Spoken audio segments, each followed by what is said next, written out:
With Constitution Day and the election coming up, the right to vote is one of our most important constitutional rights. Attorney Tom Sinus joins us now to discuss just how important it is. And Tom, we know a lot of people are ready to exercise this right, either in person or by mail this November. That's right. And it just so happens that every time this year in September of every year, we celebrate Constitution Day. So I thought, what a better part of the Constitution to talk about and celebrate than the right to vote. And what's interesting when you look actually at the Constitution itself, it doesn't actually say that citizens have the right to vote. Of course, over the years, the Supreme Court, over many, many decades, has ruled that it is a fundamental right of a U.S. citizen to be able to vote in an election. But of course, what really stands out when you look back at the Constitution from the time it was originally written is who was it that was allowed to vote and who has had to get the right to vote over time. Of course, when the country was founded, the people who were allowed to vote were people who looked like me, white men. And as you look at the various amendments to the Constitution, that's where you start to see the right to vote, this critical democratic right, being given to people who did not have the right. So, of course, with the 15th Amendment, we start giving the right to vote to people who have been formerly enslaved.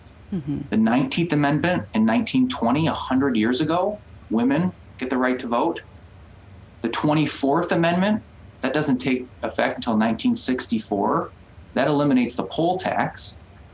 And in 1971, in the height of the Vietnam War, it's not until that time that 18-year-olds get the right to vote. So what you see when you step back here is a constitutional right that we all view as sacred. And yet there are these groups of people who have had to wait and get that right to vote given to them by the Constitution as the Constitution evolves. Mm-hmm. It's interesting to hear the history of this very important right, Tom, especially, as a minority, as a woman. It's especially fascinating to hear, but that was so many years ago. But what jumps out to you now about the dynamics that are still relevant here today? Well, we're still talking and debating about exercising the right to vote. And some of these concepts, like the poll tax, for example, this continues to come up in debates about people accessing the ballot box. For example, it's been discussed in the debates over vote by mail. It's also been discussed down in Florida, for example, whether formerly convicted felons could vote, and if so, did they have to pay the fines associated with their criminal cases? And then, of course, there's all sorts of discussion, and there has been over the years, about what types of identification is required. So even though we have the right to vote, and we all understand it to be sacrosanct, the nuances of how that right is implemented is something that we are continuing to discuss, and hopefully we will never stop debating, given how fundamental a right it is to our democracy. And absolutely not a right to take for granted at all with the upcoming election. How can people get more information, Tom?